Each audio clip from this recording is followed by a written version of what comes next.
ya estoy en una edad en que casi la abstracción, lo que me espera de abstracción es la muerte, digamos.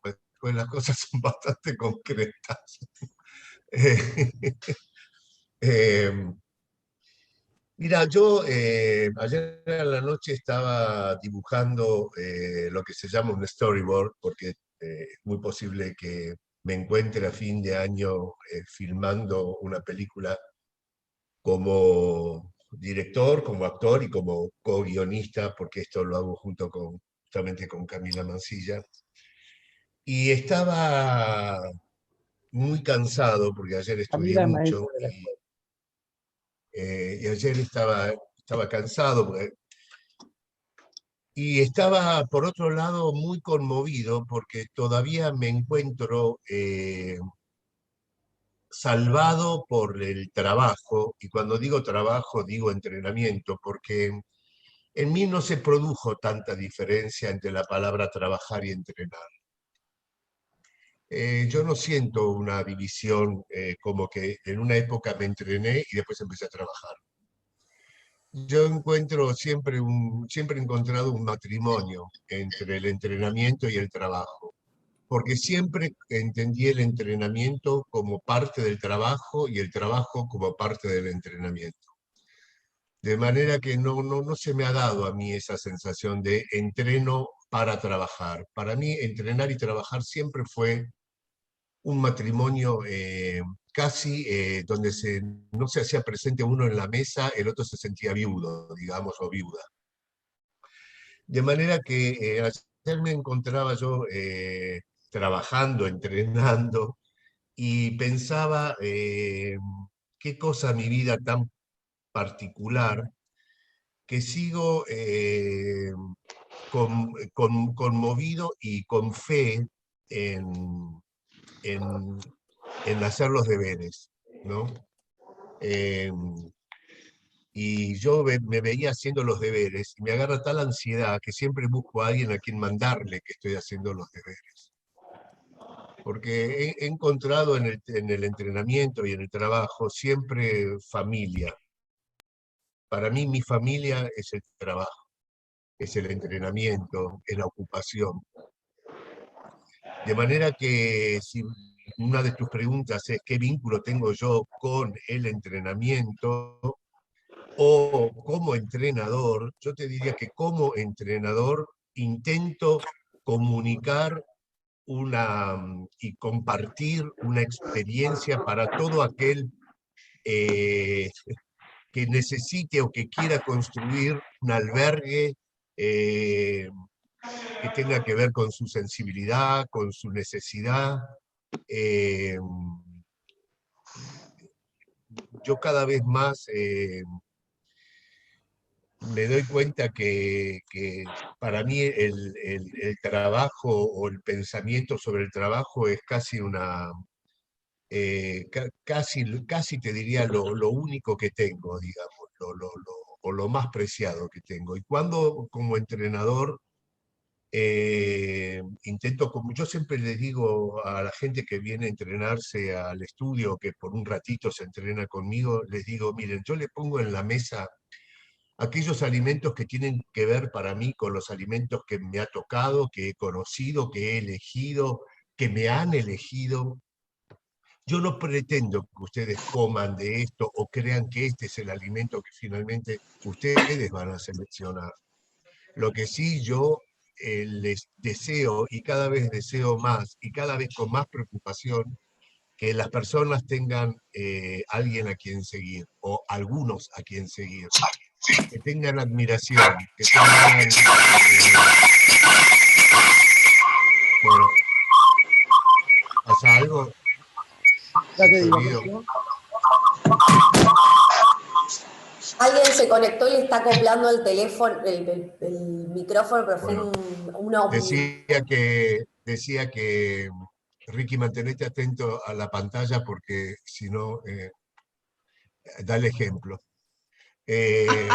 No, estaba viendo qué pasó con el, eh, estaba viendo qué pasó con el ruido.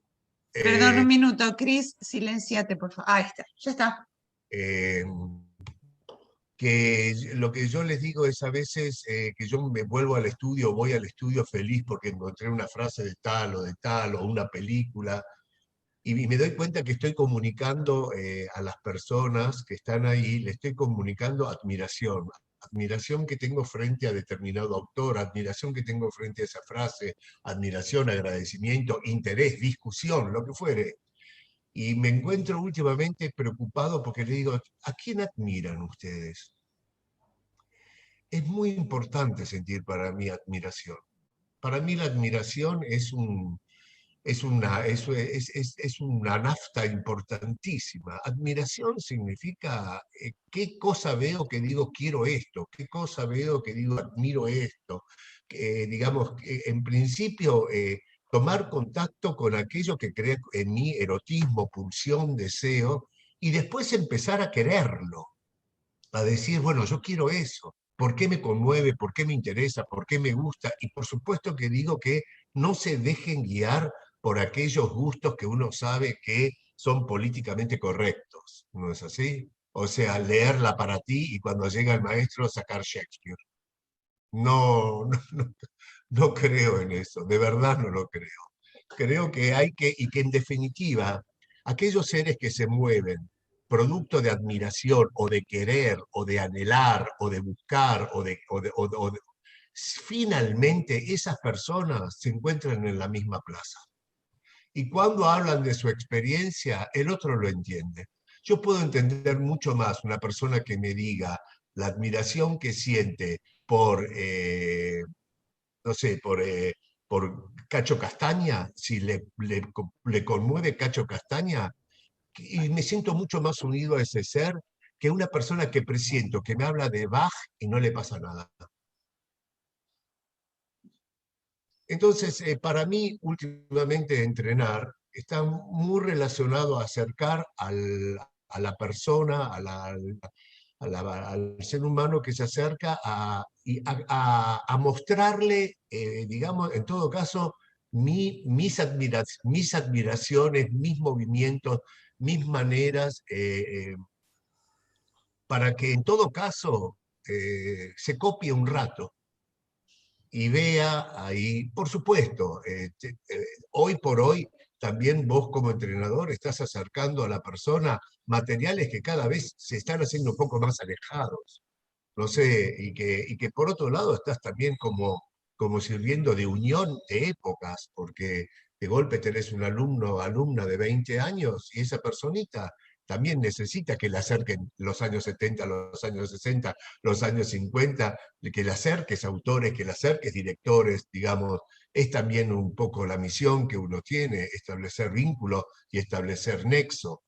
También debo decirte que añoro un poco el momento en el cual el alumno tenía, alumna, tenía un papelito o un anotador y anotaba todas las cosas que no sabía de las cuales estaba hablando el maestro y después las buscaba.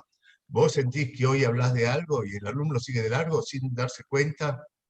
Alumno, alumna, discúlpenme chicos, nací en el año 56. Eh, alumno, alumna que no anota, ¿entendés? Y que vos te das cuenta que escuchó algo y no tiene la pulsión de decir, a ver, ¿qué nombre dijo este tipo? A ver, lo voy a buscar. Porque como digo yo también, nosotros somos entrenadores. Y si vos sos un entrenador es porque la persona tiene interés en vos. Si tiene interés en vos, bueno, que empiece a saber un poco quién sos. En todo caso, para que se desilusione. Pero también tiene derecho de eso, de conocer quién es su entrenador, cómo es su entrenador, para seguir o para cambiarlo.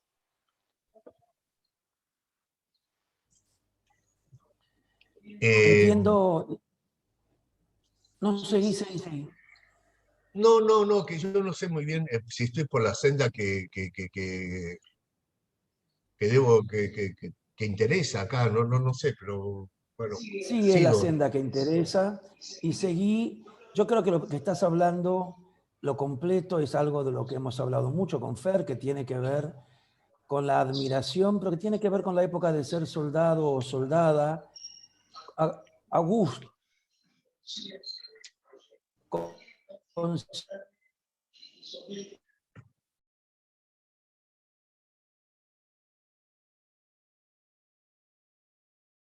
Algo pasó. Que es la cámara prendida. ¿No se me escucha? Ahora se te Ahora escucha, sí, sí, sí. ahora sí, ahora sí.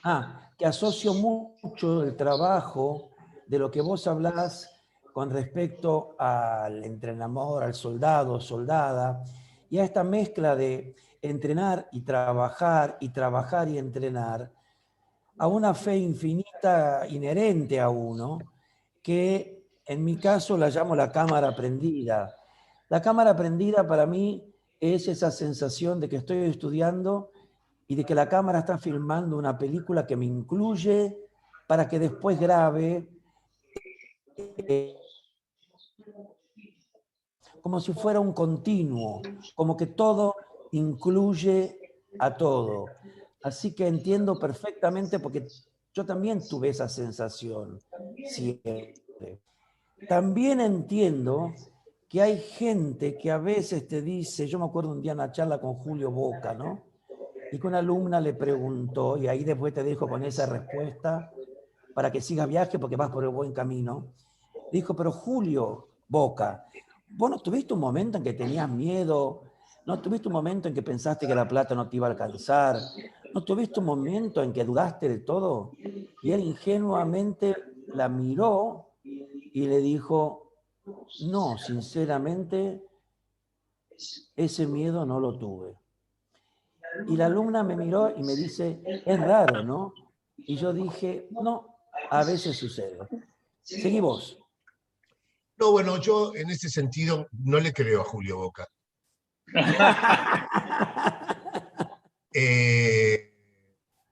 Yo te digo la verdad, yo creo que no le creo. Yo creo que lo que no dice, eh, yo creo que sí lo tuvo, porque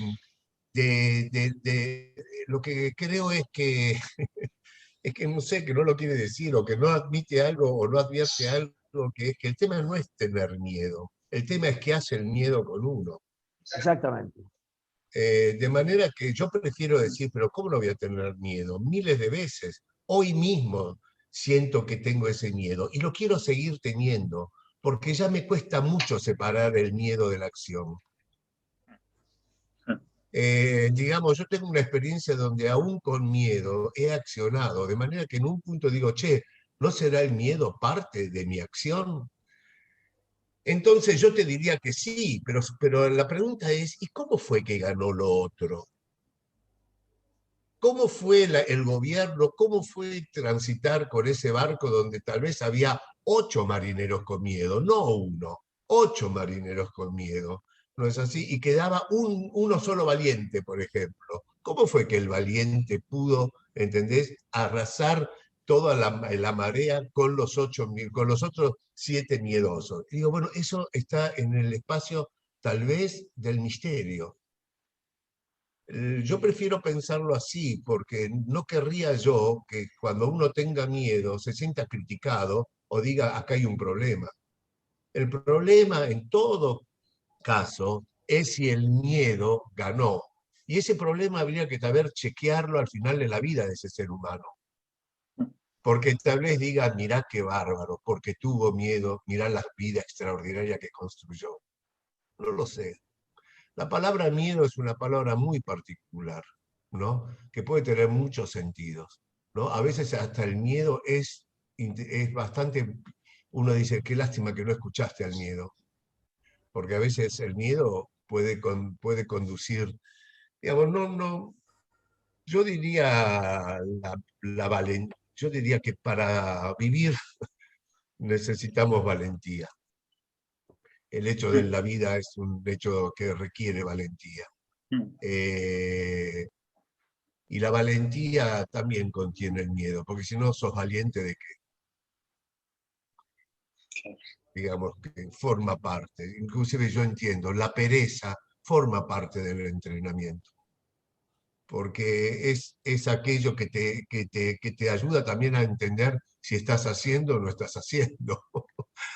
Digamos, son convidados de la mesa que vos decís, bueno, forman parte del... Yo me doy cuenta que yo tengo pereza, mucha pereza, pero tengo, tengo tal gusto por el entrenamiento que hasta me gusta cuando aparece la pereza porque me recuerda que soy un soldado trabajador. Eh, Así que lo lamento, pero decirle a A Julio Boca Julio Boca. que se deje de hacer el canchero. Eh, eh, eh, bueno, no. Vos me hablaste de Sweeney Todd en un momento y es tiene mucho que ver con tu espacio, el espacio de Fer, el espacio, bueno, de todos los maestros del ala, ahora empieza a decir señora directora, señora vicedirectora, Preceptores. bueno, a todo el mundo. Yo no hablo nunca de Sweeney Todd y no me gusta que me hablen de Sweeney Todd. Yo generalmente en los reportajes no hablo de eso y cuando me hablan de eso yo siento que me están metiendo el dedo en la llaga, porque para mí Sweeney Todd fue una experiencia, casi te diría, producida por una época en que yo creo que estaba bajo los efectos del ácido. Eh, Porque me llama mucho la atención dos cosas. Siempre me ha llamado mucho la atención la, la decisión de hacer eso, ese trabajo tan difícil que fue Sweeney Todd, tan increíblemente difícil. Yo me pregunto, ¿yo estaba bañado de soberbia o bañado de estupidez o de ceguera?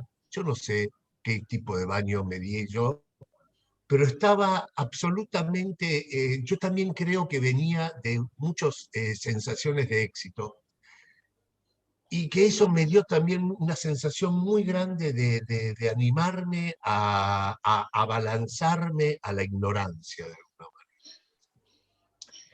manera. Yo me acuerdo que yo me acuerdo de la audición que tuvimos con Favero, cuando lo invitamos e hicimos ese en Gorriti, ese encuentro para 30 personas, para yo exponerme, casi hacer un casting a 30 personas, a un espacio abierto. Es una cosa muy rara lo que yo hice, muy particular. Yo creo que, y yo te voy a decir algo, le voy a decir algo, te voy a decir algo que yo descubrí cuando hice Sweeney Todd. A mí no me gusta cantar. Yo no siento ningún gusto por el canto. Yo tengo condición, pero no tengo gusto. A mí me gusta algo del canto que tiene que ver con que el canto te salva a veces un sonido, no sé, pero a mí no me gusta el canto que transcurre en un tiempo determinado, ¿entendés? Me gusta el grito, me gusta el ¡ah! Me gusta esa sensación de que, pero ese A, distribuirlo en el interior de una partitura, para que la gente lo vea, me parece que no me gusta. No me gusta, no tengo gracia, no tengo el gusto de seducir con eso. Eso lo descubrí después. O mejor dicho, creo que lo descubrí mientras lo estaba haciendo. De manera que yo hice una experiencia de casarme y de encamarme durante 7, 8, un año con algo, ¿entendés? Donde no se me paraba. O parecía que se me paraba, pero, perdón, chicas, chicos, voy a cambiar de ejemplo, donde no me sentía potente. O sea, no se me paraba. Eh,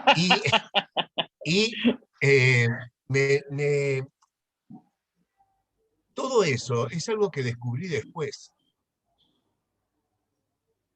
Pero aún así, me entregué a la labor y al aprendizaje Claro. de una manera muy plena. Y me llamó mucho la atención de mí mismo la capacidad que tenía de fracasar. Yo descubrí en Sweeney Todd que tengo mayor capacidad de fracaso de lo que yo creía. También descubrí que tenía mayor capacidad de aprendizaje de lo que yo creía. Y también descubrí que, por otro lado, soy una persona que es difícil que pueda comer una comida que no me guste y que no me dé cuenta. Que tarde o temprano algo se va. O sea, no soy una persona que pueda adquirir un oficio de una manera anestesiada. Sí. Fueron, Yo quiero para mí, agregar algo, Sweeney Todd, Julio. para Yo mí, quiero Sweeney preguntar algo Todd después. fue una de las experiencias más increíblemente fuertes que tuve en el oficio.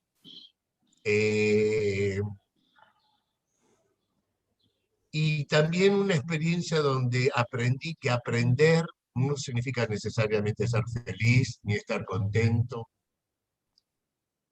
y que es un acto de valentía también y de mensch, como decía tu papá, de ser humano, mantenerse inclusive eh,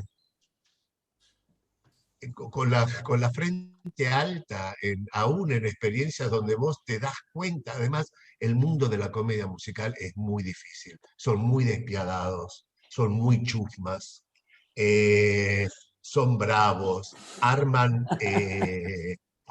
arman rápidamente en cosos, Cofradía. cofradía. Generalmente, ¿entendés? Están más plagados de gente joven, ¿entendés? Uf, Y la juventud es malvada también, tiene algo, ¿entendés? Porque tienen toda la energía y toda la promesa. Y después, anda a saber, pero tienen algo que es, vamos a poder, tiene algo de Pepe Cibrián, ¿entendés? Por eso Pepe Cibrián no armó un elenco trabajar de con gente de jóvenes. 70 Claro, años, arma un claro, elenco de gente de claro. 18 que salen y dicen, voy a poder, voy a poder, voy a poder, voy a poder, ¿entendés? Claro, entonces todos se sienten juntos, ¿entendés? Imagínate vos, llega un hombre de 55 años, que creo yo que tenía ahí, ¿entendés? Mostrando, además un hombre que ya era más o menos conocido, al lado de Karina K., ¿entendés? La mama tetona más grande de la comedia musical, que le daba de tomar leche a todo el mundo, y yo, ¿entendés? Ahí con mi pequeño yogur, no, una experiencia importante, muy importante, porque además tenía el señor Sondheim al lado, que no es un señor que hace una música que dentro de todo te protege, te expone de una manera muy fuerte. Y con un tipo como Favero, ¿entendés? Que yo tuve la dicha, por lo menos, de poder saber que Favero, yo le dije a Favero, venía a verme a un casting y decí si lo puede hacer.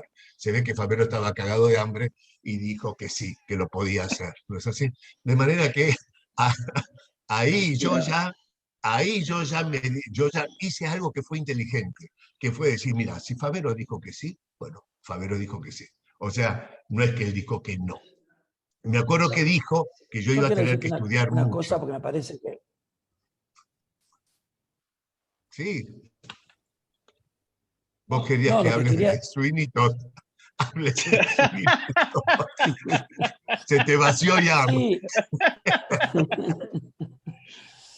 No, yo creo que al contrario, la conciencia de la dificultad de la que hablas es muy sana y muy sabia.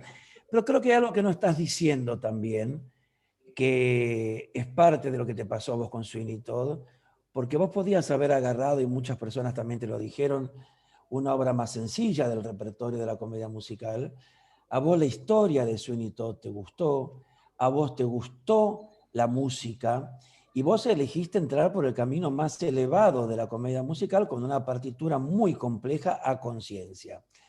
Pero hay algo que vos no estás diciendo, que te pasó también, que es se congela. furibunda. Ahí voy, te aviso. Más allá, lo que pasa es que no tendría que usar más esta pantalla. Voy a empezar a usar siempre otra. Ahí se me escucha. Sí, sí, sí, seguí tranquilo. Ahí se me... Ah, más allá de la situación que estabas contando, de la autocrítica furibunda que haces respecto a la experiencia. Voy a cortar entonces ahora allá. ¿Ustedes me escuchan acá? Sí. Ahí te fuiste, pero acá se está entrando al otro. Puta madre, tienen No, ahí carteles por vuelve. todo Buenos Aires. Yam, Podés yam, que- yam. no hay un Abre nuevo sucursales wifi. y no tienen una puta computadora donde. Déjenme de joder. Aunque se Se me, enganche. Ahí volviste, Ricky, sí. ¿Se me escucha ahí? Sí. Sí, Riquito. Bueno, lo que yo decía es que más allá de lo que hace de crítica furibunda de la situación y de todo lo que decís real de tu exposición al fracaso, vos eras consciente en ese momento y lo decías además, de que cosas que me parece importante decir, cuando te produjo el espectáculo Nino Patalano y te dijo vos vas solo en el cartel, vos dijiste de ninguna manera voy yo solo, el cartel es con Karina acá, ella tiene el talento, yo debo ir al lado de ella. También dijiste, cuando se decidía seguir o no seguir, o las críticas eran a veces, no todas, de ninguna manera todas con el grado de problemática que vos percibís, pero vos querías sostener ese lugar de aprendizaje, cosa que también es muy importante en base a cosas que yo a veces comento con los alumnas y alumnos respecto a que doler es aprender, aprender duele. Vos querías seguir haciendo funciones, vos decías sigamos, y había un momento en que a vos la herida del canto, por decirlo de alguna manera en tus palabras, no se te iba y sin embargo seguías aprendiendo. Pero para mí lo que quiero aclarar, porque si no parece que es, no me gusta cantar. Vos estudiaste canto durante, decime si exagero, 10 a 15 años de tu vida, fácil, si no más. Es decir, la experiencia del canto, para llegar a la conclusión de la que estamos hablando, fue una experiencia de alguien que yo a veces cuando te veía, decía, ¿para qué estudia canto? Y pensaba, lo debe hacer porque lo completa, lo debe hacer porque le gusta, o lo debe hacer para que él hable más, con mejor dicción cuando habla, o porque vos estudiabas canto desde hace 30 años atrás, todas las semanas, y hacías ejercicios al respecto, que evidentemente no eran solo para hacer Sweeney Todd, pero que hablan también de tu relación con el canto descubierta en Sweeney Todd, y que hablan de tu entrenamiento furibundo. Y también me animo a decir que uno de los motivos por los cuales yo creo que hiciste también Sweeney Todd en ese momento, era porque la música y la historia te emocionaban profundamente. Yo me acuerdo del día en que hicimos la primera italiana con la música y la orquesta, el llanto de todo el elenco, escuchándote cantar, y no porque se reían, porque vas a hacer el chiste, vos ahora. ¿Qué El chiste voy a llanto, hacer? ¿Que intuían el fracaso? no, el llanto de todo el elenco escuchando eso en el lugar que estábamos ensayando. Y también permitíme pensar que fue un acto de amor hacia muchas cosas y hacia un terreno que yo te quería contar. Yo lo sentí también como un acto de amor a probar algo que, si bien era muy personal tuyo, también tenía que ver con comprender algo de mi universo. Quizá me equivoco, pero yo siempre lo agradecí como tal. También me sentí responsable de tu sensación de fracaso. No, mira, todo lo que vos decís también forma parte. Lo que pasa que es lo menos, eso casi te diría que en ese sentido todo lo positivo de Sweeney Todd es privado y todo lo negativo de Sweeney Todd es lo público. Claro, claro, De claro. manera que tampoco voy acá a modificar en esta reunión que estamos teniendo ese criterio. Para mí, Sweeney Todd en lo privado es una experiencia increíblemente formidable. Pero lo que pasa es que lo que uno entiende que es privado se vuelve público. Y a mí, empezar a luchar para imponer en lo público una sensación privada, no me va. Porque me Y lo, parece casi que es como inocente y en un punto más que inocente no es valiente, digamos. asumo, ¿entendés?, las consecuencias que tiene lo público, y esto fue hecho público. Entonces, debo también decir que las consecuencias, todo lo positivo que tiene, en todo caso, quiero guardármelo para mí, porque en cuanto lo hago público, se va a volver negativo. Así que hay ciertas cuestiones de los procesos que es mejor no hablar, para mantenerlos verdaderamente en un espacio rico. ¿No es así? Y decir, bueno, mirá, lo más lindo de esto no lo voy a exponer, porque si no, pierdo todo. Yo quería decir algo y preguntarte algo, Julio, también. Yo que estuve desde que empezaba ese casting de Sweeney Todd, que hicimos como un workshop y después los ensayos, y me daba risa escucharte porque pienso que es un material tan jodido, el de Sweeney Todd, la partitura que tiene. Me venían imágenes cuando ensayábamos con Favero y yo viéndote a vos, pero como convirtiéndote en tiempo récord en un músico, digo, porque había algo de tu trabajo con la partitura también y con las cuetas y cuando cambiaba el compás, cosas que, y no lo digo con ningún orgullo ni nada, pero el día de hoy a mí me son absolutamente ajenas, y me acuerdo que en ese momento yo te miraba y decía, ¿cómo, cuánta tarea? La imagen de afuera era qué tarea más grande la que se está metiendo. Y hoy a la distancia yo miro Sweeney Todd y miro la partitura y miro no solo lo que tenés que cantar vos, sino en general, digo, está considerado como uno de los materiales más complejos y más polémicos, si se quiere, en cuanto al gusto, que es una palabra que vos trajiste, donde hay gente que le fascina y hay gente que directamente es como que no la puede escuchar, ¿no? Que por lo disonante y todo lo que sabemos que tiene la partitura. Hoy, pasando los años después de ese proyecto, dijiste algo que para mí fue increíble, que fue hasta que no pusiste el cuerpo de alguna manera, hasta que no te encontraste cantando en un musical, porque como decía Ricky, vos venías entrenando tu instrumento hacía muchos años, entre por otro lado, hay un eco.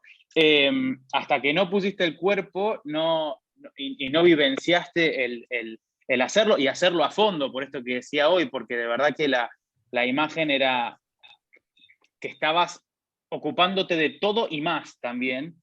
¿Te pasó alguna vez en otro proyecto que no tuviera que ver con la música, descubrir que algo del oficio no te generaba encanto, no te generaba gusto? Sí, yo querría... ahora que seguimos no hablando, qué sé yo, tal vez en algo me arrepienta de lo que dije. No me parezca del todo justo o del todo... ¿Viste cuando te compras algo y estás todavía a mitad de cuadra, que tenés tiempo de volver y decir, quiero cambiar algo, me gusta más este color o lo que fuere? Y hay algo que yo querría, digamos, a mí me parece que a mí me gusta mucho el canto, la verdad es que a mí me hubiera encantado ser un cantante lírico. Creo que en Sweeney Todd me di cuenta que era muy tarde todo eso. Pero no es que a mí no me guste cantar. A mí hay un tipo de canto, de exposición teatral con el canto, sobre todo el canto lírico. Yo soy una persona que necesita un poco, tal vez, una máscara trágica para exponerse. Esas personas que agarran la guitarra y cantan a lo Piero, a mí me cuesta mucho. A mí me cuesta mucho. Pero no te sí, ves haciendo un Instagram cantando. yo siento esta experiencia, Fer, lo que vos me preguntás, la siento constantemente. Digamos, yo tengo constantemente la sensación que hay un tipo de oficio que a mí no me interesa. Y vos me dirías, ¿dónde? En cualquier espacio. Hay un tipo, una manera de establecer el oficio en una película que a mí no me interesa. Una vez me llamó Lucrecia Martel para hacer La Niña Santa, que es la segunda película de ella, de esta realizadora tan importante que es Lucrecia Martel, y me dio el guión y yo en un principio lo rechacé, pero después lo acepté porque Lucrecia Martel se reunió conmigo y Lita Stanti, que era la productora, y un poco me convencieron de que lo haga, y yo me sentí tan halagado porque ellos me querían convencer, que sentí deseos casi narcisistas, digamos. Mm. Bueno, y un día antes de firmar el contrato, yo me di cuenta que a mí, la verdad, no me interesaba la película. Y que por más que Lucrecia Martel sea la directora, en el momento del cámara acción, el que iba a tener que actuar soy yo. Y a mí no me gustan actuar cosas que no me gustan. Y la llamé a Lita Stanti y le dije, Lita, no voy a hacer la película. Y yo sé que eso produjo por parte de Lita, menos porque finalmente me quiere más y no sé qué, pero de Lucrecia Martel un disgusto muy grande, y yo lo entiendo. Pero con esto te quiero decir que en todos los espacios del oficio hay algo que de golpe descubro que no me gusta, que no es el tipo de oficio que yo quiero, que no es el tipo de profesión que yo quiero, no que yo Mm. quiero, no que hay que Mm. tener. Nunca me refiero a lo que hay que tener. Siempre tomo decisiones de lo que tiene que ver con mi camino, ¿no? Entonces, no es solamente que ahí me doy cuenta una vez haciendo teatro en el Teatro San Martín, una obra de Brecht, tuve el primer ensayo y cuando lo vi al director, cómo estaba ensayando, yo me di cuenta que yo no le iba a servir porque le iba a poner un palo en la rueda todo el tiempo. Sí, claro. Fui a hablar con Kive Stein y le dije, Kive, yo no voy a estar acá. Digo, porque yo no puedo estar 3 meses ensayando con una persona que me parece que tiene un lenguaje que a mí no me interesa. En ese sentido, he aprendido algo o he aprendido, o he creído algo de mí, porque yo ya prefiero pensar que creo algo de mí más que aprendí algo de mí, Mm. como si eso fuese, creo algo de mí y es que eh, es esta situación de la que hablaba, ¿no? Que no tengo muy poca tolerancia en ese sentido a sentirme a disgusto con el trabajo. Y en eso no me ha pasado solamente una vez, Fer, me acuerdo, la comedia musical es muy particular.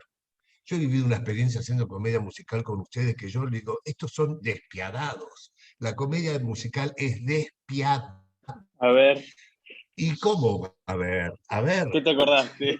nada, yo me acuerdo que una vez yo me quedé con la letra, no sé dónde, cambió la letra, yo estaba desesperado, el payo me tiró, la comedia musical sigue, sigue, sigue, Claro. sigue, sigue, digamos, vos podés decir, pero muchachos, el teatro, si vos tenés un inconveniente, el actor tiene sobre el hecho de la palabra en el teatro, un poco un gobierno donde puede parar el carro, armar algo, levantar al compañero que se cayó y seguir.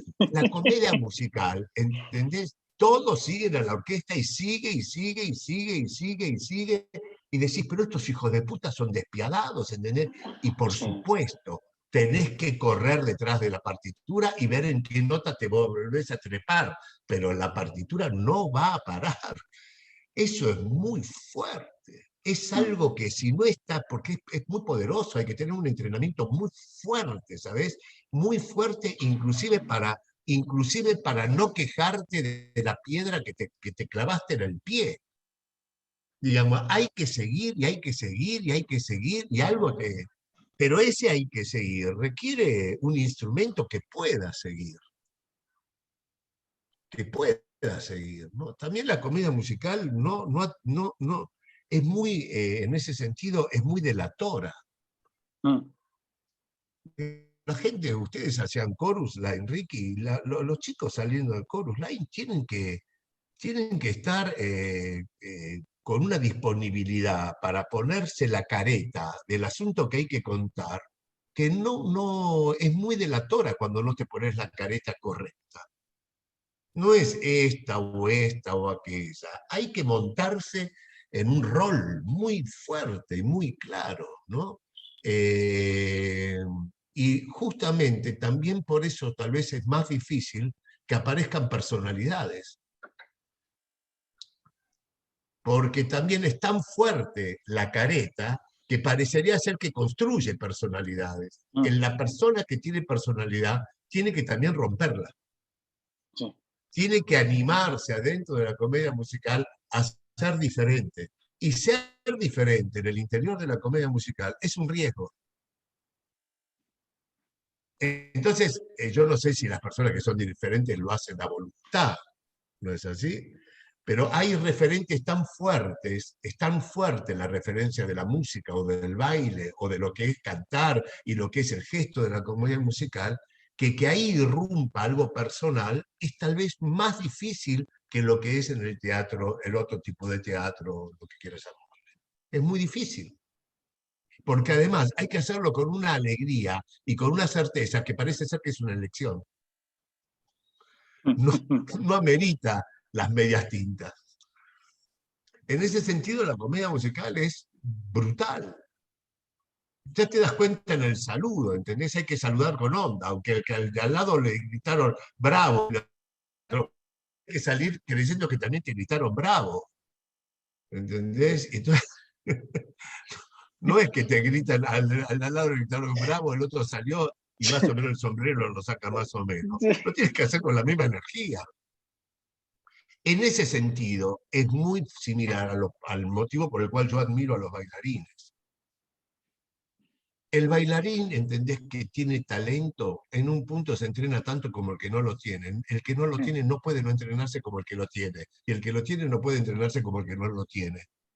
Digamos, hay algo ahí que es, manda, y entonces vos ves a los bailarines, entendés que están obligados a estar ahí en un...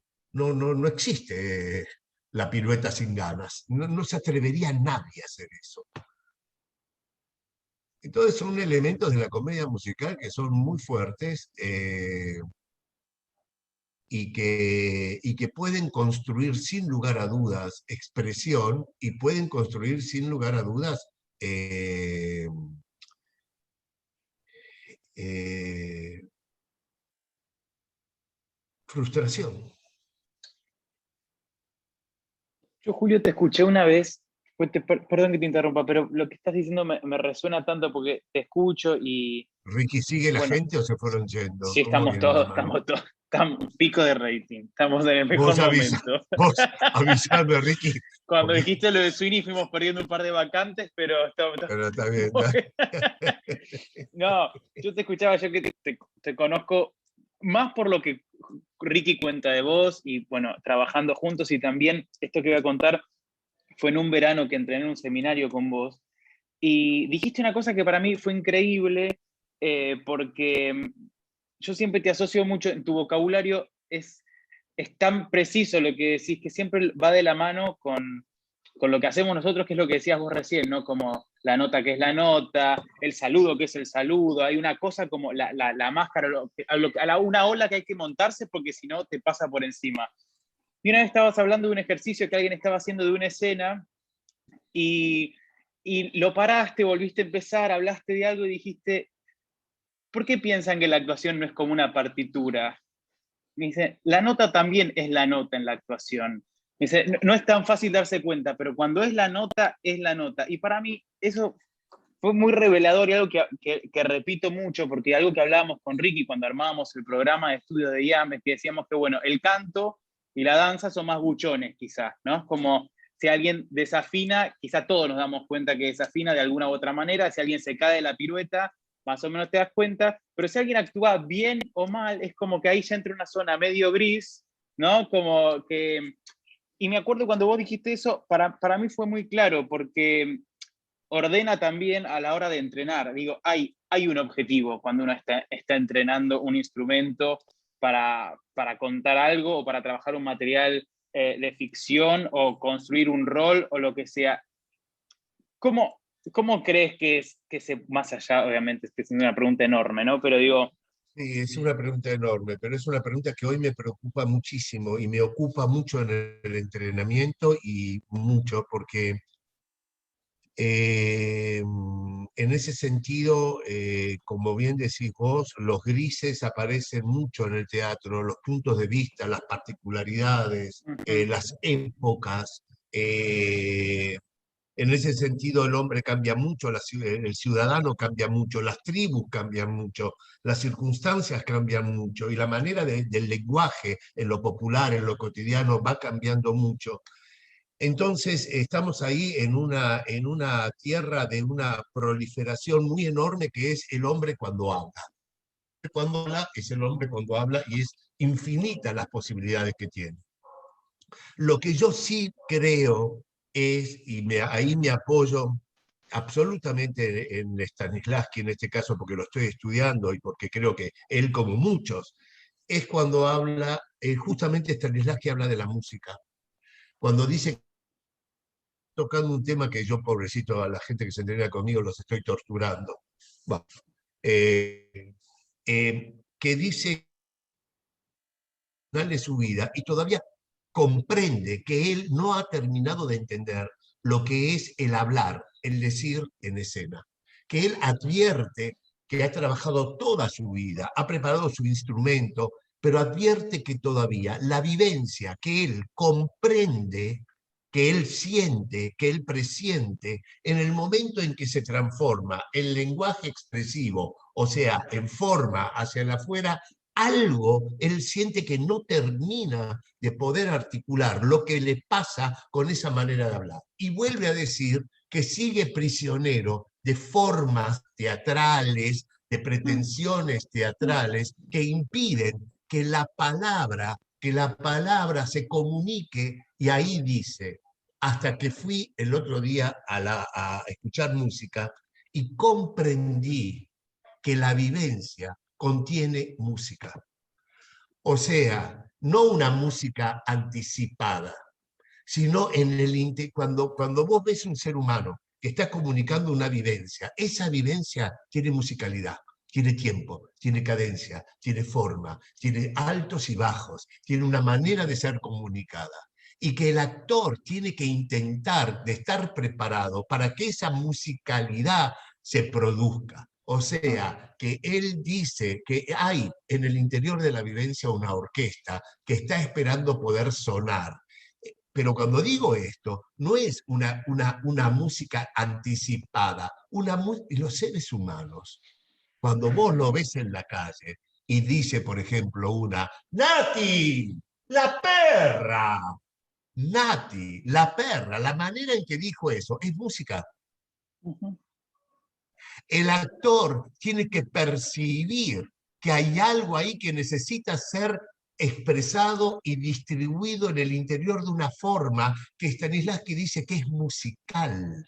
Vos decís, hay algo en cómo lo dice que no es así, hasta que decís, eso es. ¿Eso es qué? Eso es la música de la experiencia.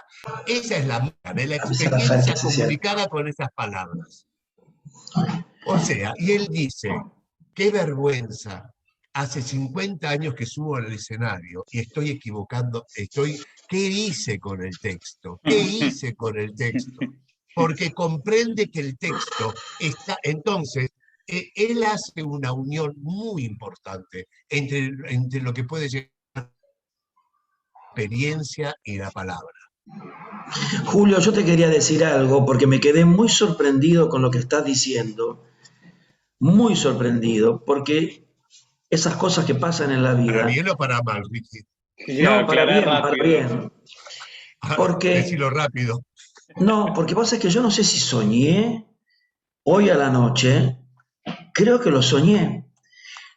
Es increíble lo que te voy a contar ahora, porque creo que lo soñé, o si no, lo pensé, pero estoy sorprendido por esto. Vos fíjate, primero voy a contar a qué me refiero. Yo hoy en la noche creo que soñé o pensé respecto a la chance de una posibilidad de viajar a España, vos sabés que esto es concreto y real, y hacer alguna obra en España a la brevedad. Pero la haría como director y como productor, nunca como actor. No, creo que lo soñé. Pero soñé que yo tenía que ir como actor y que me decían que yo no hablaba español. Obviamente no hablaba español. Se dieron cuenta. Pues se dieron cuenta rápidamente. Mirá cómo está evolucionando el público español. Y lo que yo pensaba era, no, yo aprendo rápido los idiomas y los acentos y el lenguaje. Y lo que le decía a la persona es, y yo aprendo también la música inherente a ese idioma.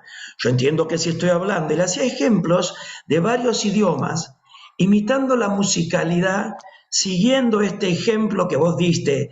Pero Neri, la perra, yo le hablaba en un español, actuando, pues hombre, que lo que yo creo, digo, usted se da cuenta que yo me doy cuenta que estoy hablando con acento español, y me decía, y ahora pruebe francés. Ella, y así, ahora es sorprendente porque yo pensaba que no hablaba, y es verdad que toda mi vida yo tuve una enorme rapidez para aprender idiomas, porque lo que comprendía era la música del idioma y no las palabras. Y con la música, una persona como yo, que tiene un poco, vamos a llamar, de chanta o de...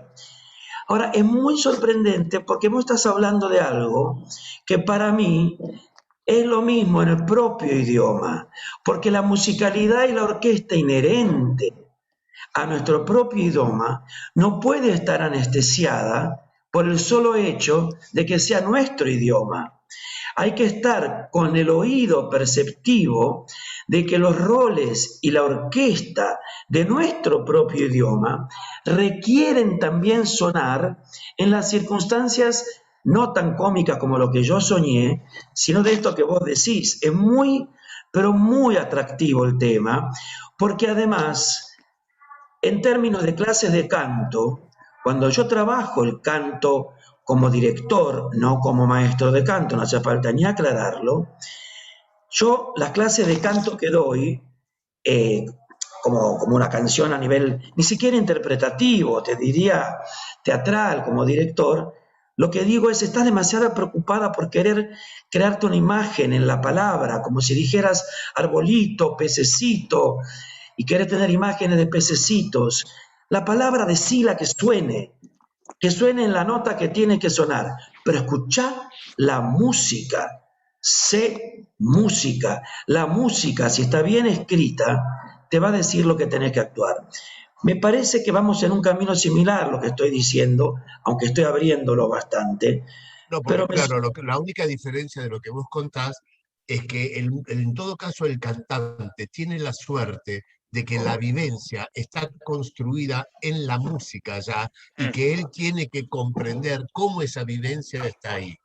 A veces con el tema del texto, sin la música. La vivencia es una experiencia que hay que construir o que hay que Exacto. terminar de comprender y cuya musicalidad te da mucho vértigo porque es un acontecimiento. Acontece una musicalidad producto de que hay una experiencia y el texto. Este acontecimiento en la música es en un sentido más peligroso. Aparenta que la estás cantando, pero se esconde más, digamos, la ignorancia en todo caso. ¿No es así? En el teatro, si bien, si no cantás, vaya cucha, se terminó, si cantás, tal vez vas a ser un profundo ignorante toda tu carrera de cantante. Mm. ¿Por qué? Porque como cantás, parecería ser que entendés.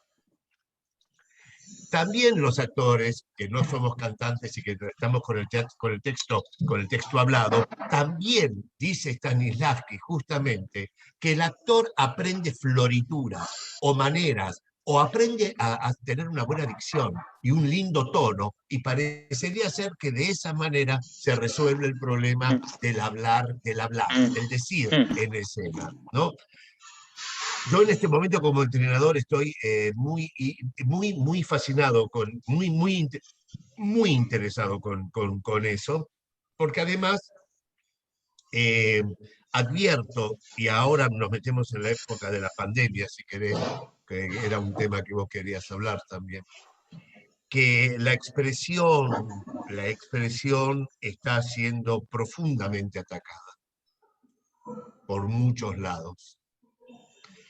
y que hay algo de, que te diría, de la artesanía del vivir artesanalmente, ¿no? Que está siendo atacada, ¿no? Yo me doy cuenta que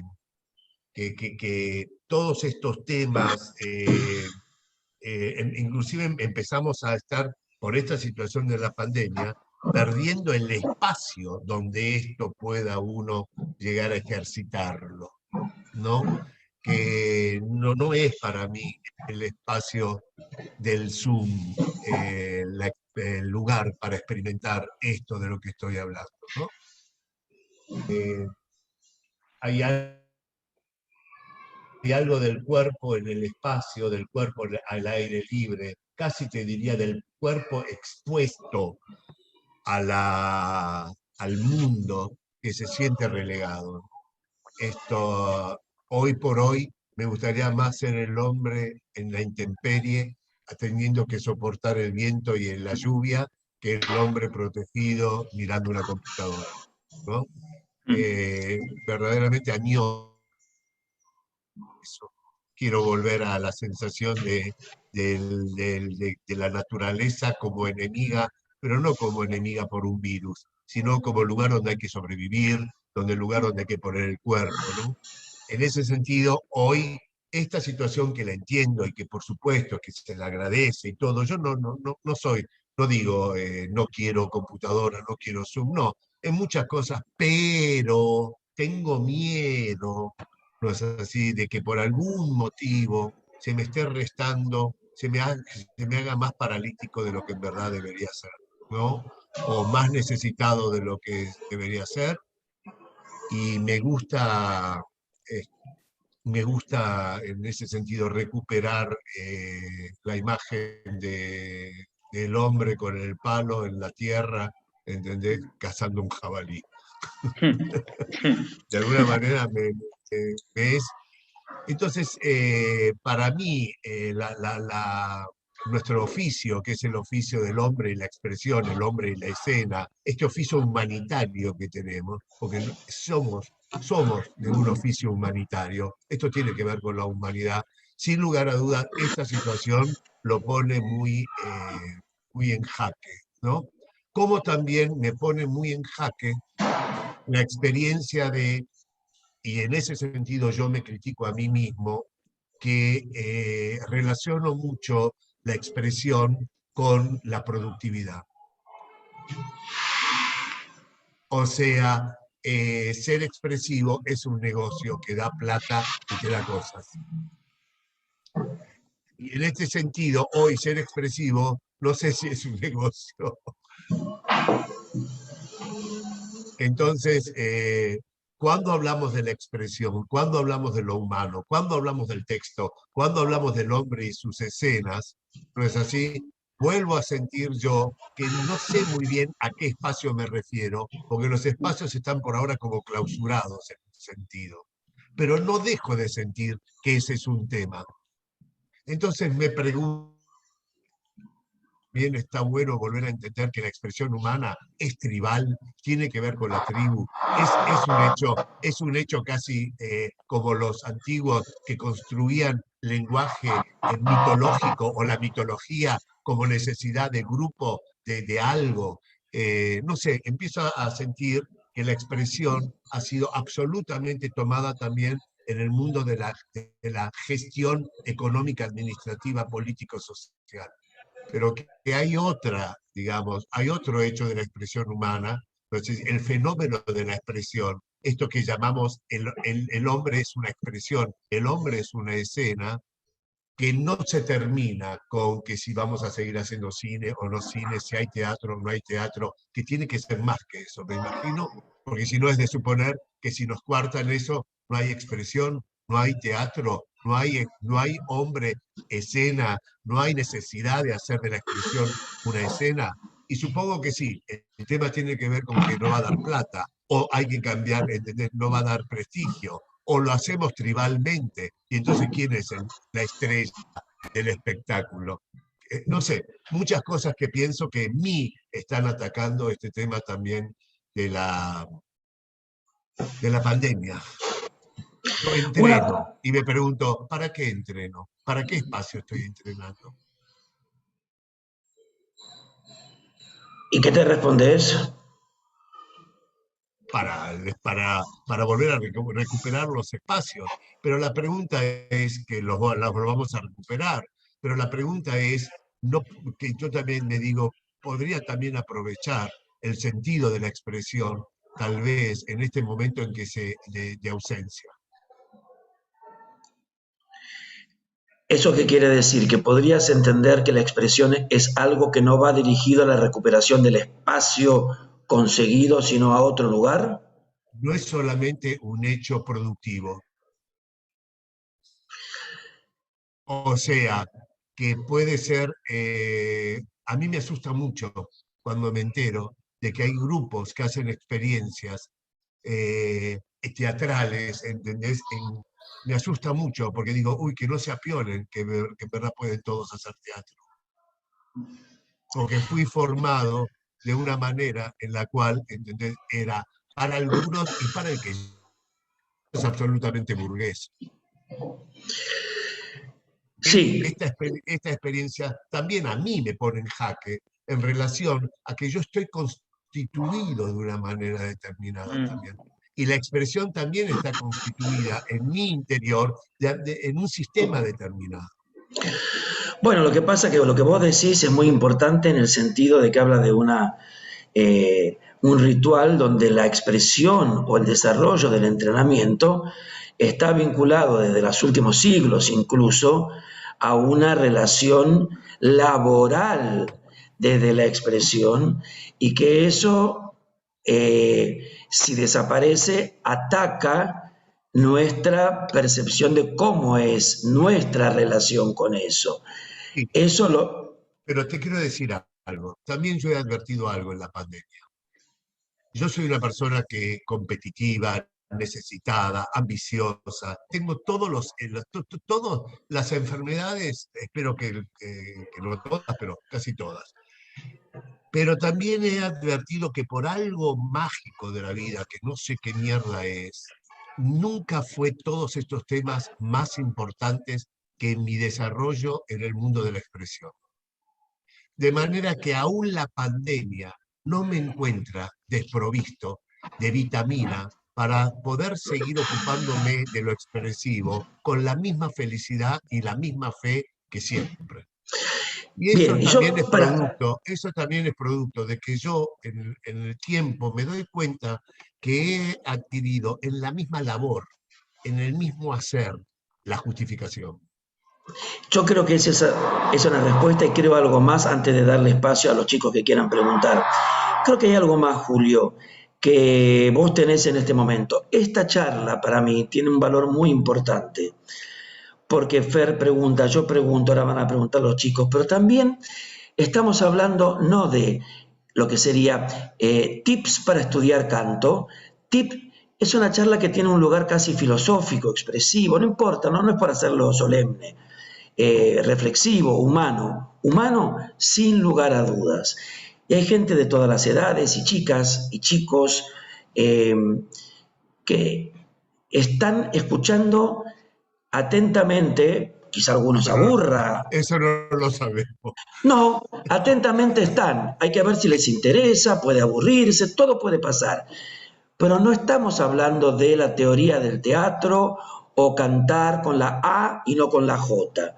Estamos hablando de experiencias y de un lugar donde lo humano se torna esencial y la mirada respecto a las cosas se comunica. Yo siempre hablo con todo el mundo de IAM, con Fer, hablamos, la mirada, cómo se va transformando. Ahora, expresión, esto que vos llamás una expresión que en pandemia no se forma solamente para el resultado de dialéctica productiva, es decir, no estoy ya trabajando, si bien ya hay mucha gente trabajando en cine y demás, esta charla es producto de tu entrenamiento como expresión también. Es decir, esta charla, el poder charlar, pues no solamente por cómo te expresás en la charla, y la expresión te permite comunicar cosas que son útiles para los demás y percibir cosas. Entonces, a mi juicio, en ese lugar lateral de la expresión aparece la comunicación, aparece la música de todo lo que has hablado y la manera de comunicarte con toda gente joven a la que no conoces apasionadamente, desinteresadamente, y lo digo yo, habla de que es consecuencia, a mi juicio, de los años de entrenamiento en la expresión. Porque si así no fuera, no estarías hablando de la expresión. Y ese estudio de la expresión tiene que ver, puedo decirlo más sencillo, con tu criterio docente, pero también con tus ganas de hablar. Si vos no tuvieras ganas de hablar y yo te preguntara X, vos dirías H y te callarías. Es decir, la comunicación es parte de ese lugar que hace al sentido de lo que yo entiendo que le da valor a los efectos del entrenamiento, en este caso de la expresión, más allá de la gestión productiva que uno pueda tener en el hecho concreto de hacer trabajos. Si te parece bien, Fer, yo le voy a dar lugar a algunos que están diciendo que quieren hacer preguntas. Sí, yo lo último que quería decir. Estoy silenciado, perdón. Ahora sí. Yo pensando en lo que pueden estar escuchando. Ricky, te silencias un segundo que dentro de eco, perdón. Lo que pueden estar escuchando todos y en la instancia en la que están y viéndote a vos, Julio, y volviendo al trabajo y al trabajo y al trabajo, al trabajo. Y esto que dijiste vos de pienso de mí, no, sino que creo de mí. ¿Crees que eso es una construcción de una constancia de hacer los deberes? Como dijiste vos, citando tu expresión al principio. Yo, Sí. Bueno, yo creo que sí, yo creo que sí, y yo creo que soy en definitiva, mira, yo cuando era muy pequeño, por cuestiones circunstanciales de la familia, de las historias, de todo eso, yo me recuerdo pensando de muy chiquito, voy a tener que hacerme cargo de mí porque esto viene muy difícil. Y la verdad es que he cumplido.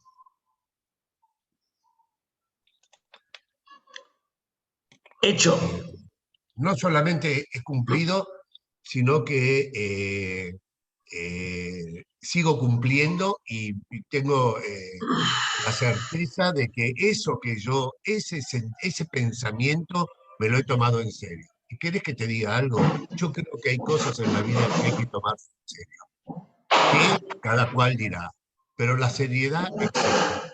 Yo creo que hay cosas serias o que uno decide que son serias. Para mí, mi existencia no es joda, es cosa seria. Y me he ocupado y me ocupo de mi existencia todo lo seriamente que puedo, porque me parece que es serio. Julio, vamos a darle lugar a las preguntas y vamos a contestar rápido. Lulú Trota primero, por favor, y se prepara Micaela Siqueira, por favor. Oh, ¡ay, Ricky! Hola, hola a todos. ¿Que soy muy severo? No, Se lo tomó en no, serio. se lo tomó en serio. Eso sí, sos se lo sin tomó. lugar a dudas, sos un gestor de la puta madre. Ah, gracias. Lulú Trota, bueno. Bueno, hola Julio, hola a todos. Primero quiero decir brevemente que estoy como muy emocionada o conmovida por la reunión. No sé si es una pregunta la que quiero hacer, sino es como, creo que tiene tinte de pregunta, pero tiene que ver con lo que hablaban recién de lo expresivo y cómo lo expresivo se puede convertir en algo, digamos, productivo a nivel económico. Yo creo que, y es una pregunta también, si lo expresivo es meramente económico, o sea, si es una búsqueda expresiva por conseguir, pues, digamos, un objetivo que tiene que ver con lo productivo a nivel económico, si en un largo plazo eso no se cae, ¿no? Porque como artistas entiendo que la expresión tiene que ver con una cuestión de supervivencia, como una cuestión de que estamos atravesados por lo expresivo a un nivel casi que sin escapatoria. Entonces, lo que me pasa con esto que que están hablando ustedes y vos, es que no lo puedo evitar vincular eso como con lo que hablabas al principio del miedo, ¿no? Como a veces, o a mí en lo particular me pasa que el miedo o todo lo que es como ser tentativo a nivel expresivo me atraviesa, como mantengo la expresión en un lugar como muy íntimo, por una cuestión tal vez de miedo, tal vez de no sacarla para afuera, hay como una especie de limbo de transición entre lo que uno expresa, y justo vos también hablabas de lo íntimo y lo privado, y lo que te pasa con una experiencia expresiva en lo interior, y lo que te pasa con una experiencia expresiva del escenario para afuera, o de la mente para afuera. No sé bien cuál es la pregunta, pero es No, como... no es necesario que lo veas con claridad cuál es la pregunta. Yo te estoy escuchando y me aprovecho para decir, para corregirme en algo, si es que quedó entendido así. Puede haber un ser humano, y yo no sé si no soy yo mismo, que lo único que quiera es estar bien económicamente. Eso no es índice de que no va a ser arte. El fenómeno de la expresión finalmente no pasa tanto por tus decisiones tampoco. No es que decido hacer arte, voy a hacer arte. Decido hacer economía, no. Es muy posible que una persona le pregunte, ¿y qué te movió a hacer esa obra? Me pagaron muy bien. Me dice, no, pero no sé, a mí me pagaron muy bien y como me pagaron muy bien, hice esto. En ese sentido digo, cuidado, porque no estoy construyendo, no quiero que quede construido como la idea que tengo, una idea romántica de desapego a lo económico. No quiero decir eso. Quiero decir que en el momento de la construcción artística, en la cual a veces formamos parte íntegramente y a veces no formamos parte íntegramente porque algo forma parte, que vos decís que es, no sé, ¿no es así? Algo es artístico o no es artístico en sí mismo y que muchas veces no pasa por la intención romántica del arte por el arte o el arte por la economía. No pasa a veces por eso. Quiero dejarlo porque si no parecería ser que estoy diciendo que estoy construyendo lo cual no implica que te vas a topar como ser humano, como artista, como ser humano viviente, con momentos donde la pregunta se te va a hacer presente. Bueno, yo o te el agradezco. problema se te va a hacer presente. Vamos a ir a Micaela Sequeira, después Santi Di Giorgi. Soy eficaz, ¿vieron? No, Gracias, Ricky, es Ricky. increíble. Te voy a poner para la organización de la vacuna del COVID. Perfecto. Pase, Micaela, pase, coso. Micaela Hola, Julio, Sequeira, ¿cómo te pase. va? Mi pregunta más Hola, que Mica. nada- ¿Sí? ¿Me escuchan? Sí. ¿Sí? Sí, mi pregunta es la siguiente. Más que nada citando algo que dijiste vos, que me pareció maravilloso. Indicaste, el miedo no será parte de mi accionar cuando estábamos hablando del miedo y cómo nos limitaba. En este caso, mi pregunta es la siguiente. ¿En qué momento de tu vida vos sentiste que el miedo dejó de ser una limitación y empezó a ser un motor para crear desde ahí, desde ese punto de vista? Mira, no quiero estropear mi funcionamiento. En ningún momento dejé de sentir que el miedo es miedo y lo respeto como miedo. Creo también, y que el miedo no me escuche, que ya tengo una estrategia para saber cómo convivir con él. Pero no me quiero hacer el canchero y decir que yo lo gobierno al miedo. Así que prefiero no cometer hibris y mantenerme en un lugar donde el miedo sigue siendo un Dios a quien yo respeto y le tengo miedo. Porque imagínate quién carajo soy yo para que el miedo se entere que yo creo que lo tengo dominado.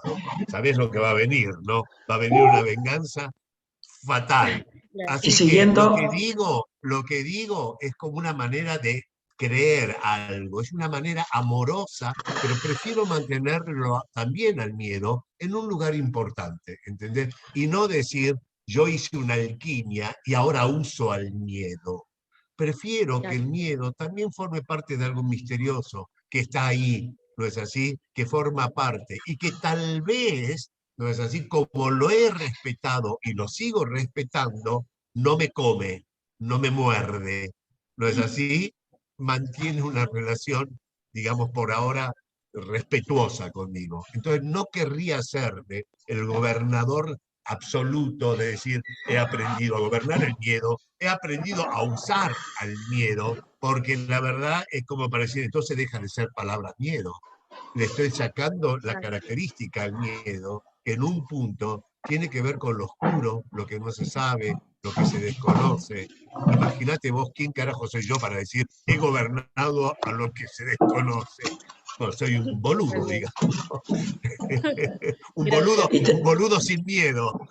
Y una cosa importante, cuando dijiste cometer ibris, varios escribieron para después averiguar qué quería decir. Yo veía... Hibris es No, lo que llaman... Vamos a dejarlo que lo averigüen, ¿por qué no? Ah, sí. Vamos a dejarlo que sea una palabra que sonó y que todos vayan a sus cursos a decir qué es hibris. Vamos a escuchar...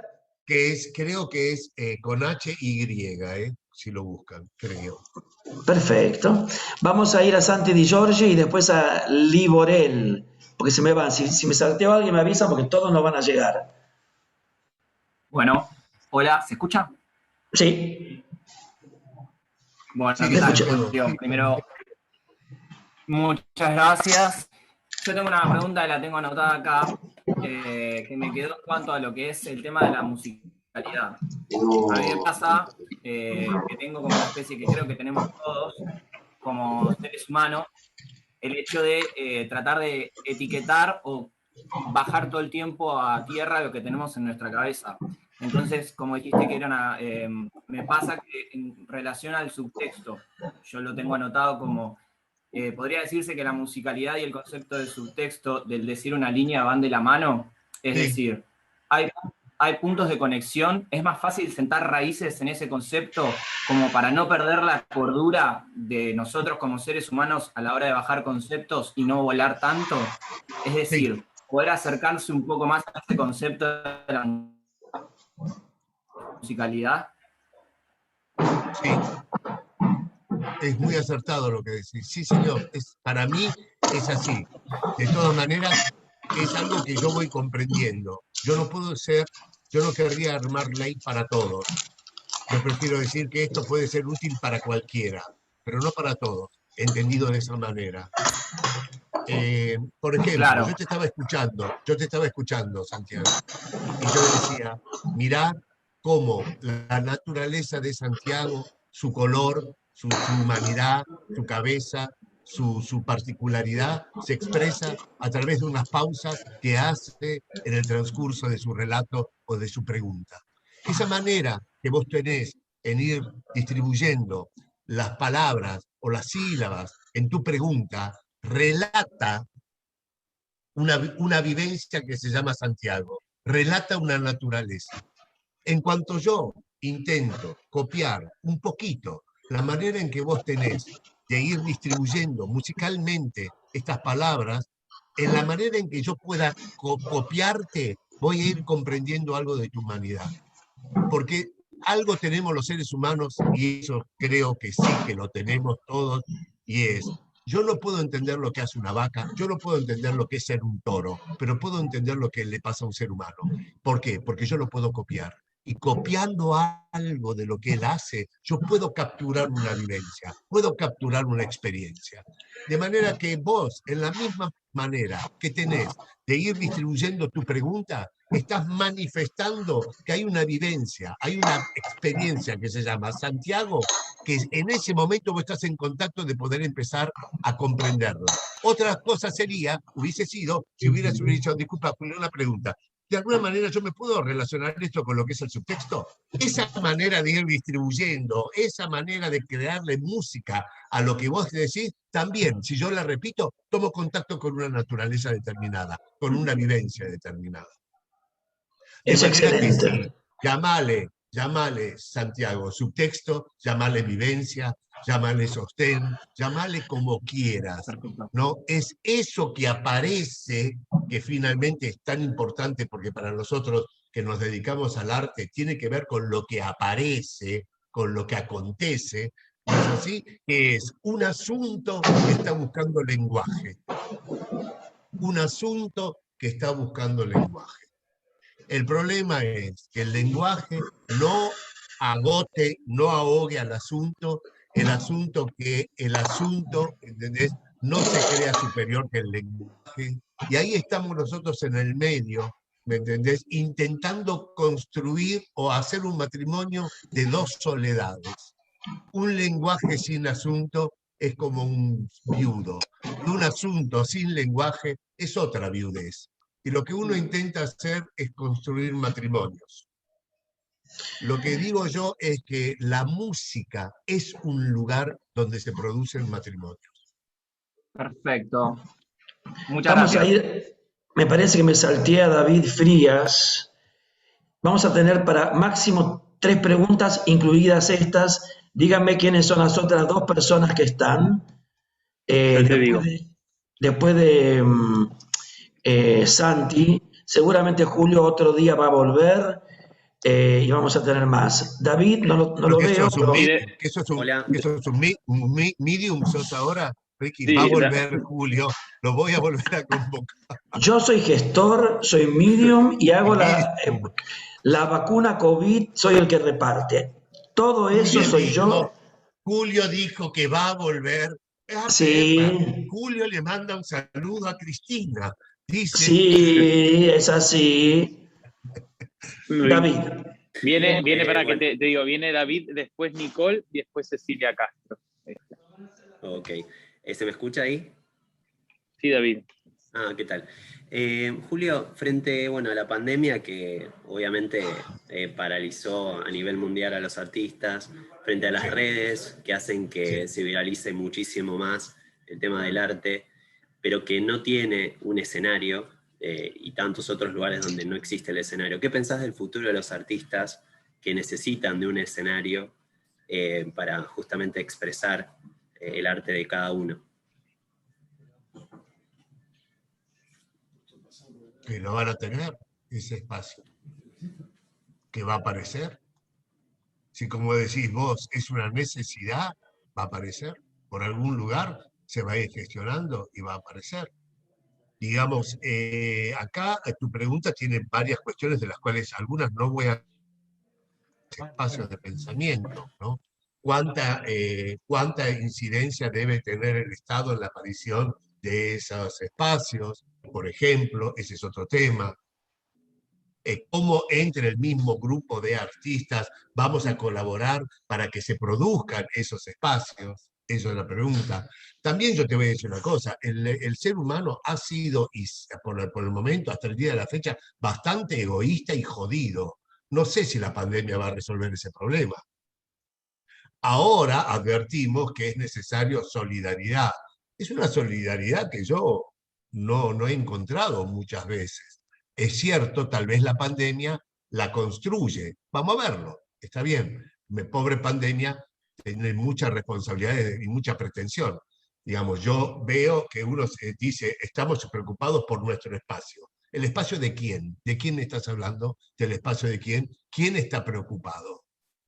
Porque también yo advierto que hay preocupaciones que se van a resolver de alguna manera y dentro de 8 meses va a haber algunos que van a haber encontrado un espacio en este problema y el 95% no. Esa es la historia de siempre. Estamos hablando de que ahora somos conscientes de que queremos un espacio para todos, para que nos albergue a todos. Opa, ojalá sí sea, vamos a ver cómo es. Digamos, de golpe aparecen muchos imperativos categóricos, de los cuales yo digo, bueno, ojalá así sea, vamos a ver cómo es. Si yo tengo mucha fe en eso, no lo sé.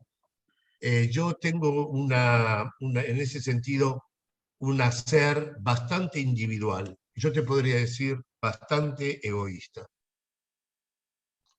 Y no tengo el pensamiento de nosotros, no tengo esa experiencia, ¿sabes? Pero de todas maneras te voy a decir algo, estoy ocupado de algo en el cual involucro a todos. Yo te podría decir que estoy en una parte del ministerio que no vienen muchos, pero yo digo, miren, yo me estoy ocupando de algo importante del ministerio. Estoy hablando de la expresión, del lenguaje, de la palabra, de esto y de aquello. No vienen todos a tocar el timbre a esta parte. Entonces yo no tengo, yo digo, bueno, pero vos tenés alguna ocupación en relación al mundo, al grupo de los artistas. Más vale que sí, me despierto y dialogo todo el tiempo con el arte. Eso es una ocupación.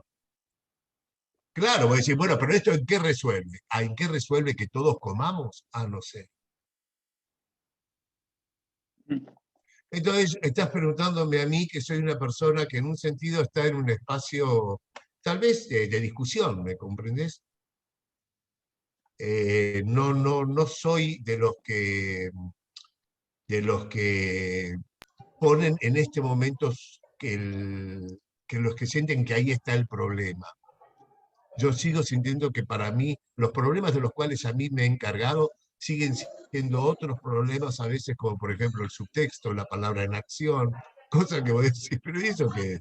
Y yo digo, para mí son los problemas del arte también. Lo que pasa es que hay una cuestión ahí que me parece interesante decir, que Acá Julio... estamos hablando, acá estamos casi produciendo un encuentro o un desencuentro entre espacios de pensamiento diferentes. Hay espacios de pensamiento que tienen que ver con la administración del arte y hay otros espacios que tienen que ver con los problemas del arte en sí mismos. No, lo que te quería decir es que también es verdad que en el caso, por ejemplo, de la relación con Julio, mi relación con el arte tiene más que ver a veces con la gestión. Y lo de Julio tiene que ver con un hecho donde él encuentra, creo que estás diciendo eso, Julio, porque lo conozco mucho, en su soledad o en su trabajo cotidiano, una repercusión en lo colectivo, por supuesto, pero no en la gestión como hecho administrativo, cosa que a mí te voy a decir sí me interesa. Pero vamos a ir a la próxima persona que pregunta. Tenemos la penúltima pregunta, que es de Nicole. Hola, Yo no sé, Darío, David, vos te referías a eso, ¿no? Entonces uno tiene que chequear a ver si la persona... No, sí, lo que pasa es que lo que yo siento que actualmente pasa, no solamente con la pandemia, sino más que nada con todo la virtualidad, es que un poco los artistas de escenario, de que necesitamos un teatro, un lugar donde expresar ese arte, están quedando relegados. Y eso a veces me preocupa, porque yo me estoy ocupando de ese artista, sigo entrenando, sigo creciendo, pero a veces me da, o sea, hablábamos del miedo, ¿no? Me da ese miedo de que en algún momento todo esto nos pise, ¿me entendés? Nos pase por arriba. No va a pasar. Yo no creo que eso pase, ¿sabes, David? No. Yo no creo que eso pase. Yo entiendo que en este momento pasa esto, como también hay relegados muchos otros espacios, pero que eso es una cuestión que se recupera. En todo caso, ojalá se recupere con más conciencia. Yo coincido, yo coincido. Vamos a Nicole. Hola, ¿qué tal? Hola, Nicole. ¿Cómo estás? Quería consultar. Yo estoy bien. Yo digo, desde el punto de vista de ser un ser que recién está comenzando en esto, que se está instruyendo por amor. Como yo. Digo, hay algo que siento que salta constantemente, que es esta vara tal vez que uno se pone, vamos a ponerlo como un mental que está ahí, y que te dice, no, esto lo puedo hacer mejor, no, sigamos. Es un punto de ese gremlin en el que siento que tal vez uno, o yo particularmente, no me dejo fluir totalmente. Por lo que... Nicole, espera, Nicole, espera, porque hay problemas que yo escucho tus preguntas, pero se va como comiendo. A ver si lo podemos resolver. Debe tener un problema de conexión, pero lo que sí te cuento para que siga hablando Nicole, está hablando de la autoexigencia, entiendo, Sí. o de la exigencia. Sí. Exacto. ¿Qué es lo que vos haces para pararle el carro un poco a ese gremlin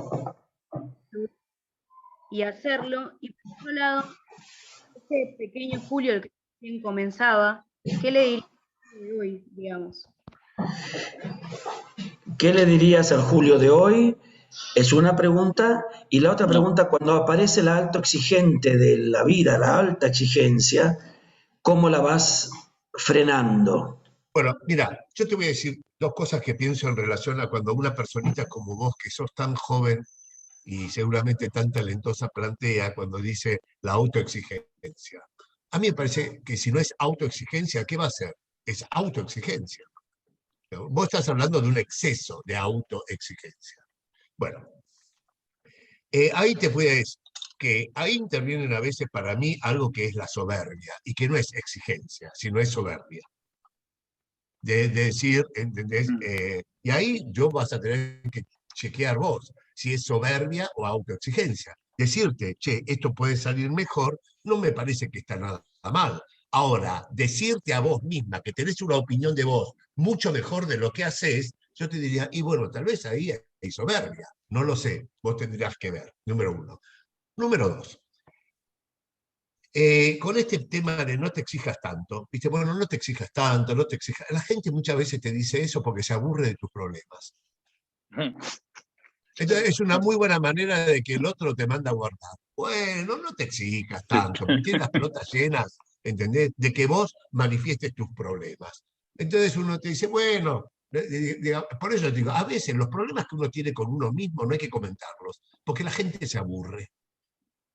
¿Entendés? Entonces empiezan a decir cosas, autoexigencia, es que sos muy autoexigente, Nicole, dejá de hacer, no seas tan exigente, tienes las pelotas llenas de escucharte, ¿entendés? Entonces vos digas, bueno, está bien, los problemas que tengas con el arte, conversarlos con los artistas, y decime vos, ¿qué artista que admirás no es exigente?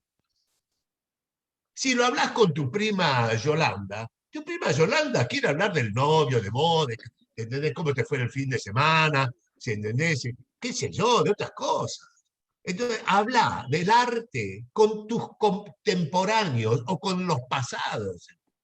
Y yo te voy a traer algo que tiene que ver con Cortázar, que estamos haciendo un seminario hermoso de Cortázar con un grupo al que yo soy alumno los días martes, y Cortázar dice algo que es hermoso, como muchos artistas lo dicen. El artista pide ser secuestrado por un asunto. Quiere que el asunto lo secuestre. Y está dispuesto a pagar, lo que tiene que pagar para que lo liberen. ¿Qué pagás? Trabajo. Para que te liberen y después volvés a la ruta a querer ser secuestrado nuevamente. ¿Para qué? Para que trabajes y pagues lo que el secuestrador te pide. Y después querés que volver a ser secuestrado.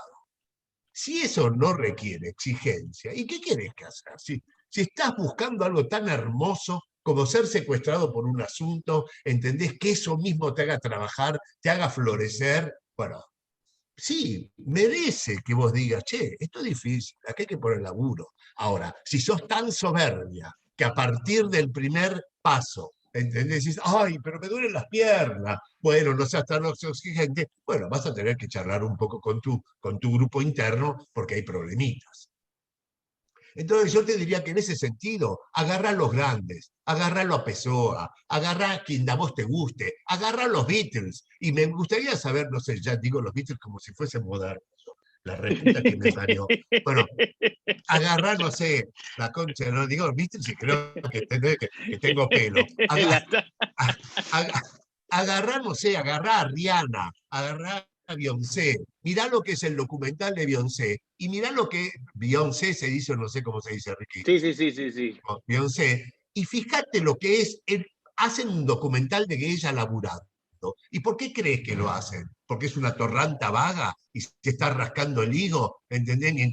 No, te lo hacen para que veas lo que es la exigencia de esa mujer. Y a eso me refiero cuando digo, admirala y seguila. admirá a aquellos que admirás y van a ver que ninguno dice, he logrado lo que he logrado porque soy muy poco. Vamos a ir a la última pregunta. ¿Quién es, Fer? Cecilia.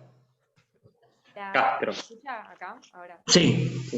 Bueno, primero que nada quería agradecerte por la charla y segundo quería preguntarte sobre el talento, porque yo he estado en otros estudios además de IAM y he escuchado a profesores decir vos no tenés talento o vos no servís para esto. Y yo quería saber si el talento es algo con lo que se nace o también es algo que se puede hacer, que si yo lo trabajo lo puedo llegar a tener. Es algo que nace y cualquiera lo tiene. Mira, te voy a contestar, yo no, te va a contestar el señor Stanislavski. Stanislavski dice en el año 40 y pico, 30 y pico, no sé cuándo, mierda, dice, nace un genio cada 100 años, una persona muy talentosa cada 10 años, una persona con condiciones cada año, un idiota cada mes y un estúpido cada hora. Ahora, con esto, sobre todo la primera parte, el talento, primero, el talento no es genialidad. El talento es un matrimonio donde intervienen muchos factores. Inteligencia, sensibilidad, condiciones que construyen un ser que vos decís talentoso. Talentoso porque tiene además la condición de poder unir en un espacio varios factores determinados y hacer una producción donde todos intervienen, ¿no? Eso puede ser trabajo. El talento puede ser, a veces la gente dice, talento versus trabajo. Es una estupidez. Justamente el talento forma parte del talento, el trabajo. Si no estamos hablando de genios, estamos hablando de esos seres que de golpe voy a decir, bueno, este come con los dioses todo el día, y hay gente que come con los dioses. No hay que ser resentido. Yo conozco gente que voy a decir, mira, banquete que arman en el Olimpo, banquete que lo invitan a este hijo de puta. Yo no formo parte de esas invitaciones, pero debo decirte que el abuelo fue, por si le interesa, le comento que mi abuelo fue alumno de Cortázar. ¿Cómo no me va a interesar? ¿Quién es la persona que escribe eso? Una alumna nuestra. Ah, sí, claro que sí. Porque es de Chascomús, porque él fue maestro en Chascomús, tengo entendido. Perdón, soy yo. Mi abuelo es de Chivilcoy. De Chivilcoy, perdón. Claro. Ay, ay, ay, qué lindo, ay, qué emoción, qué lindo. Bueno, mi abuelo por suerte está vivo y siempre me cuenta un montón de anécdotas de él, me cuenta de sus poemas, un montón de cosas. Ay, qué envidia que te tengo, Cata, la puta madre. ¿Puedo decir que es tío mío? ¿Te jode? Entonces, lo que te quiero decir, mira, la persona que te dijo, mira, es una frase muy fácil de decir y muy fácil de comprender. Es una frase maldita. Esa persona que te dice, vos no tenés talento, es una frase maldita. Más te digo, es tan maldita que a veces cuando me dicen que lo dicen, yo tengo dudas. Porque no puedo creer que haya gente tan estúpida de que diga eso, ¿con qué finalidad? En todo caso, deben ser solterones del arte, o gente, ¿entendés? Que, no sé, que están devolviendo con la misma moneda. No sé, yo jamás, ¿sabés lo que pasa? Me parece tan descabellado eso, que no sé qué ser humano puede decir una cosa así a una persona que está intentando construir algo en su vida. Ahora, que yo he asistido a gente que no puedo entender cómo le han dado tan poca capacidad, ¿entendés? Y luchan tan denodadamente que en un punto dan ganas de decir, alguien le puede tocar el timbre para decirle que haga algo porque es mucho el sufrimiento y poco digamos, la producción. Pero por otro lado me digo a mí mismo, ¿y quién soy yo para determinar cuál es la capacidad de sostén que tiene esa persona? Y si esa persona es feliz aunque no la saquen nunca a bailar, y vos digas, pero tiene sentido pintarse, ponerse el vestido, todo, para ir al baile, y que no te saque a bailar ni siquiera el rengo, el último rengo que está ahí atrás, ¿entendés? Así, y que cuando le dice rengo, dice, no, con esa no quiero bailar, si se puede tener tan mala suerte. Y vos decís, ¿y quién soy yo para determinar que ese ser? Porque tal vez le digas, che, ¿por qué venís? Porque quiero, pero no te sacan a bailar. No importa, me gusta venir. ¿Quién soy yo para pincharle el globo a esa persona? Entonces ahí te metes en un tema muy particular, ¿sabes? Donde también hay espacios que sin lugar a dudas eligen lo que se considera que son los talentos.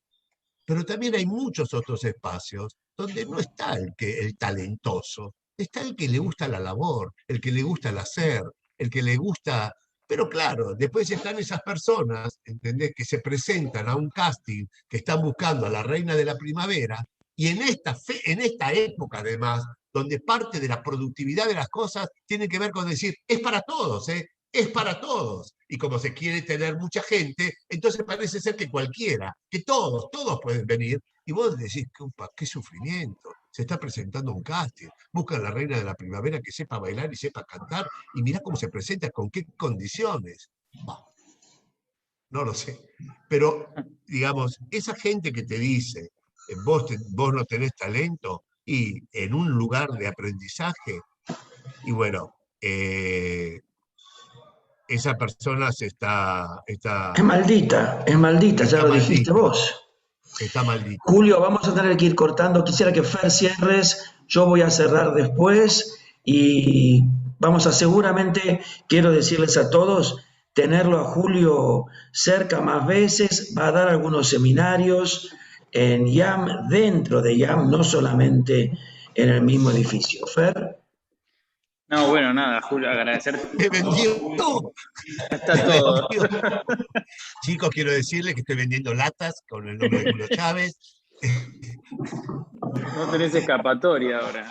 No, además me encanta, Fer, me encanta. Este es nuestro Ricky. Ricky, Fer, me gustaría que vos vayas cerrando, después voy a cerrar yo. O sea que me gusta que... No, yo no cierro. Entonces no es que cerrás. No, agradecerte un montón. Para mí fue muy, desde lo personal, muy interesante escuchar hablar de Sweeney Todd. Ya después te voy a contar sensaciones personales de mi experiencia con el proyecto, y creo que me da particular. Yo creo que tenía que hacerlo, Julio, en algún momento. La revancha. No, y mil gracias, de verdad. Siempre sabemos escucharte y poder compartir. Gracias. Y te felicito el emprendimiento que están teniendo. Gracias. Bueno, yo lo que quiero decir es que, como ya se descubrió en este chat, soy gestor, soy vendedor de Julio, soy vendedor de vacunas COVID, no sé qué otra cosa me han dicho, y son todas verdades. Gracias, Julio. Me parece que lo que trae Julio, y que a mí me interesa mucho, y creo que Fer también, y Lala, y Agustina, y yo, intentamos traer como experiencia para todas las chicas y los chicos y los chiques, es que el maestro, hay una frase que yo siempre repito, no te cuenta cómo debería ser, te cuenta cómo es para ella o para él. No te cuenta cómo cree que sería el ideal de lo correcto, te cuenta la experiencia. Porque uno de los miedos que puede tener un director es que la charla vaya por lugares que los demás digan, pero esto no me da tantas ganas de ir al cine, digo como ejemplo, ¿no? Pero el mayor miedo que yo tengo nunca es ese.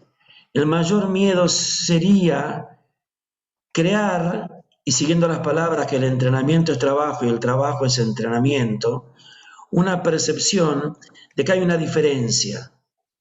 Las preguntas son las mismas, los miedos existen, el trayecto existe, la inspiración existe, la valentía existe, el miedo existe, Y las verdades personales también existen y son inspiradoras, aunque algunas de ellas sean dolorosas o no sean lo que uno esperaba escuchar.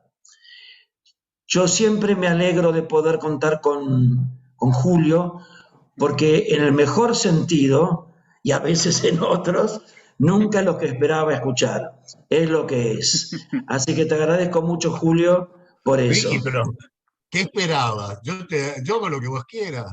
¿Querés otra cosa? Bueno, No, me gustaría después que me digas decís. que Sweeney Todd fue fantástico, que yo la dirigí muy bien, que soy un gran director. Nada, es un Vicky, chiste. pero, Es un ¿sabes? chiste. Es que tenés razón. Yo generalmente no hablo de los otros. Y tenés razón. En ese sentido, soy muy egoísta. Pero No sos egoísta. vos la dirigiste maravillosamente bien. Te agradezco mucho. De nada. Andás a ver Ahora sí. ahora si es lo que pienso. Pero sí, Por supuesto. sí sabemos algo, que te quiero mucho. Y que yo te quiero mucho a vos. Les agradezco mucho. Gracias a todas y a todos. Y prontamente estaremos tomando más clases y siguiendo nuestro entrenamiento, que como dijo Julio, ya es parte del trabajo que van a hacer. Gracias a todos. Adiós. Adiós. Chao, muchas gracias. Gracias. Gracias. Gracias, buen día.